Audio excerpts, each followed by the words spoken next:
Hello friends, myself Dr. Rohit Kaushal, Senior Consultant, Department of Urology, Robotics, Kidney Transplant and Uro-Oncology. So today we'll be talking about a rare but a very serious problem known as the penile cancer. So as we all know, penile cancer is a cancer which is not very commonly seen in affluent societies, but yes, it is more commonly seen in people with low socioeconomic status. So now coming to the causes या risk factors, किन लोगों को risk होती है phenyl cancer होने की। Number 1, देखा गया है कि फाइमोसिस यानी कि स्किन नहीं ओपन होने की प्रॉब्लम, जिनकी फोर स्किन टाइट होती है, उनकी स्किन ओपन नहीं हो रही होती है आइदर फ्रॉम चाइल्डहुड या एडल्टहुड में भी, उनको पिनाइल कैंसर होने का रिस्क ज़्यादा होता है compare to other people. Next cause of penile cancer is human papilloma virus infection. देखा गया कि इसके कुछ पर्टिकुलर स्ट्रेन जैसे कि strain number 16 and 18 are more prone to cause penile cancers. So जिन लोगों को इसकी इन्फेक्शन होती है उनको चांसेस पिनाइल कैंसर होने की ज़्यादा होती है।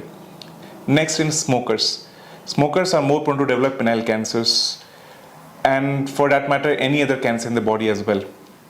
Next age, generally penile cancer is seen in elderly people after 40s or 50s of age and those with low socioeconomic status. And very important hygiene का बहुत इंपॉर्टेंट रोल है, because देखा गया कि जिनकी पुअर हाइजीन होती है, जो अपने जेनिटल्स को क्लीन नहीं करते डेली, स्किन पीछे रिट्रैक्ट करके फोर स्किन को, उनको भी रिस्क होता है पिनाइल कैंसर होने का in their future. So these are the general common causes and the risk factors of developing penile cancers apart from other causes as well.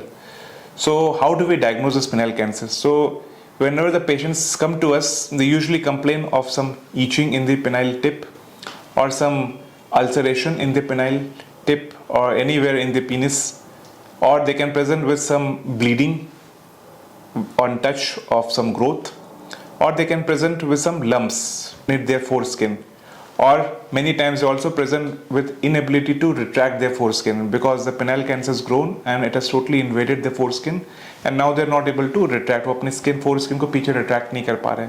तो ये कॉमनली प्रेजेंटेशंस होते हैं जिस तरह से हमारे पास पेशेंट प्रेजेंट करते हैं।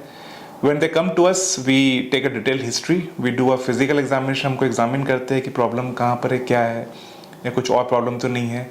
After doing all those things, first thing उनको हम जो एडवाइस करते हैं is to undergo a biopsy of this lesion. ये biopsy is the only way of knowing exactly अंदर क्या है, वो कुछ कैंसरस ग्रोथ है या कुछ और नॉन कैंसरस ग्रोथ है, कुछ बेनाइन सी ग्रोथ है। So we do a biopsy under a local anaesthesia, जिसमें कि हम उसके कुछ टुकड़े को उसको कट करके अंडर लोकल एनेस्थीसिया पेनलेस वे में उसको हम पैथोलॉजिकल एग्जामिनेशन के लिए भेजते हैं। और वंस जब हमें उसके बारे में मालूम पड़ता है कि वो कैंसरस है या नॉन कैंसरस है, उसके अकॉर्डिंग फर्दर टेस्ट करते हैं। So friends, if any one of you are having any problem related to penis or any growth or itching or unable to retract your foreskin or any abnormal lump in your groin, please do meet your urologist at the earliest to get the correct diagnosis and treatment. Thank you.